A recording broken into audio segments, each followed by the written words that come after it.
नमस्कार. आज आपण बोलणार आहोत भारताच्या केंद्रीय अर्थसंकल्पाबद्दल. पण थांबा, आकडे आणि क्लिष्ट शब्दांबद्दल नाही. त्याऐवजी विचार करा की हा एक असा आराखडा आहे जो आपल्या शिक्षण, आरोग्य आणि अगदी रोजच्या वापरातल्या रस्त्यांवर थेट परिणाम करतो. चला तर मग पाहूया, हा एक दस्तऐवज आपल्या सगळ्यांच्या आयुष्याला कसा आकार देतो.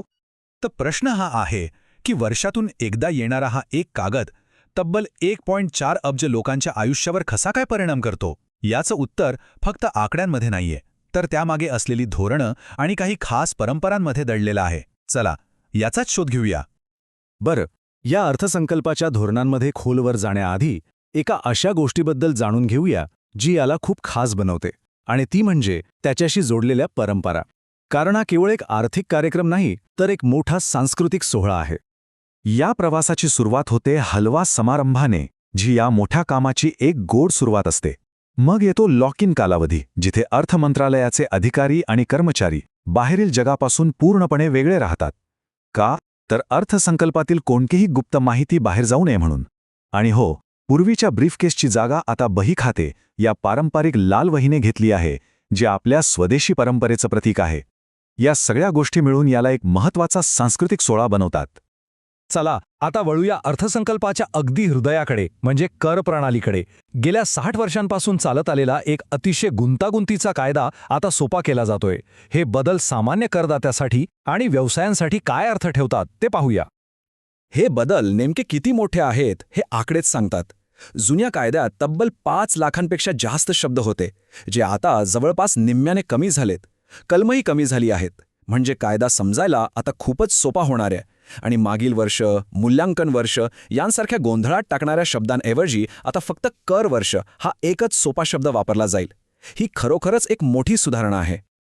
या नवीन आयकर विधेयकाचा उद्देश फक्त कायदे सोपे करणं नाहीये, तर त्या पलीकडे जाऊन करदात्यांचा विश्वास जिंकणं आणि कोर्ट कचऱ्या कमी करणं आहे.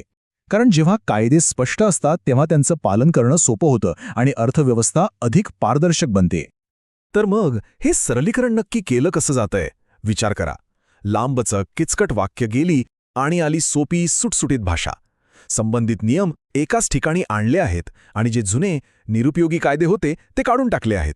यामुळे कर कायदा आता केवळ तज्ज्ञांसाठी नाही, तर सर्वांसाठी समजण्यासारखा होईल.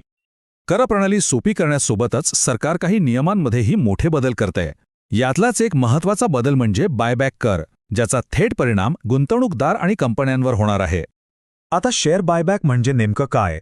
अगदी सोप्या भाषेत सांगायचं तर, जेव्हा एखादी कंपनी बाजारातून स्वतःचेच शेअर्स परत विकत घेते तेव्हा त्याला बायबॅक म्हणतात.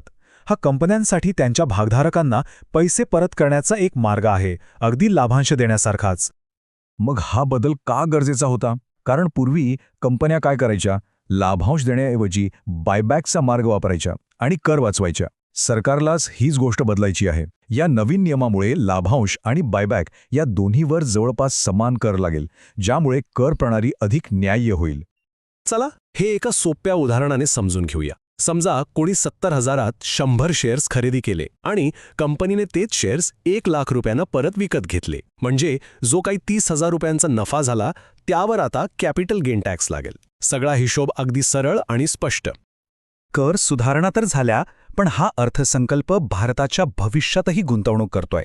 आणि ती गुंतवणूक आहे सर्जनशील क्षेत्रात, म्हणजे ॲनिमेशन, गेमिंग आणि व्हिज्युअल इफेक्ट्ससारख्या क्षेत्रांमध्ये. चला पाहूया सरकार या क्षेत्रांना कशी चालना देत आहे. अर्थमंत्र्यांचे शब्द ऐका, ते या क्षेत्राचं महत्त्व सांगतात. विचार करा, 2030 पर्यंत तब्बल 2 दशलक्ष म्हणजे 20 लाख प्रोफेशनल्सची गरज. याचा अर्थ तरुणांसाठी कितीतरी मोठ्या संधी निर्माण होणार आहेत. आणि सरकार या क्षेत्राला भारताच्या आर्थिक विकासाचं एक महत्त्वाचं इंजिन म्हणून पाहत आहे. आणि याची सुरुवात कुठून होते माहितीये? थेट शाळांमधून. तब्बल 15,000 शाळांमध्ये AVGC लॅब्स उभारल्या जाणार आहेत. याचा अर्थ विद्यार्थ्यांना लहानपणापासूनच भविष्यातल्या या उद्योगांसाठी तयार केलं जाईल. आणि ही गोष्ट फक्त शाळांपुरती मर्यादित नाही. यानंतर 500 कॉलेजेसमध्ये सुद्धा अशाच लॅब्स सुरू होणार आहेत. म्हणजे शाळा ते उच्च शिक्षण असा एक संपूर्ण मार्गच तयार केला जातोय, जो भारताला या क्षेत्रातलं एक जागतिक केंद्र बनू शकतो. ठीक आहे, कर सुधारणा आणि क्रिएटिव्ह इंडस्ट्रीच्या पलीकडे जाऊन पाहिलं तर हा अर्थसंकल्प भारताच्या अर्थव्यवस्थेचं एक मोठं चित्र रेखाटतो. चला त्यातल्या काही मोठ्या घोषणांवर एक नजर टाकूया. लहान आणि मध्यम उद्योगांनाही विसरलेलं नाही. त्यांच्या विकासासाठी तब्बल 10,000 कोटी रुपयांचा एक खास फंड तयार केलाय, ज्यामुळे देशात उद्योजकतेला मोठी चालना मिळेल. आता या सगळ्या महत्त्वाकांक्षी योजनांना आधार कसला आहे?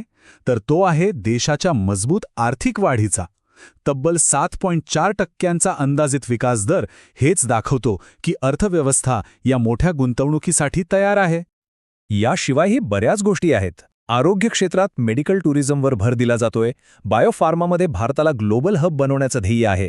खेळ आणि दिव्यांगांच्या प्रशिक्षणासाठीही खास योजना आहेत. यावरून या अर्थसंकल्पाचा व्यापक दृष्टिकोन दिसून येतो. तर मग आपण कर सुधारणा पाहिल्या, भविष्यातल्या उद्योगांमधील गुंतवणूक पाहिली आणि मोठी आर्थिक ध्येयही पाहिली. मग या सगळ्याचा मिळून अर्थ काय होतो? चला हे सगळे धागे एकत्र जोडून पाहूया. थोडक्यात सांगायचं तर हा अर्थसंकल्प 3 मुख्य गोष्टींवर उभा आहे. पहिलं म्हणजे कर प्रणाली सोपी करणं, दुसरं AVGC सारख्या भविष्यातील क्षेत्रांमध्ये गुंतवणूक करणं आणि तिसरं लहान उद्योगांना पाठिंबा देऊन सर्वांगीण विकास साधणं. आणि यामुळेच एक मोठा प्रश्न निर्माण होतो, हे सगळे बदल मिळून भारत खरोखरच एका नव्या आर्थिक पर्वाची सुरुवात करत आहे का? या धोरणांमुळे देशाच्या प्रगतीचा एक नवा अध्याय लिहिला जाईल का? यावर विचार करायलाच हवा.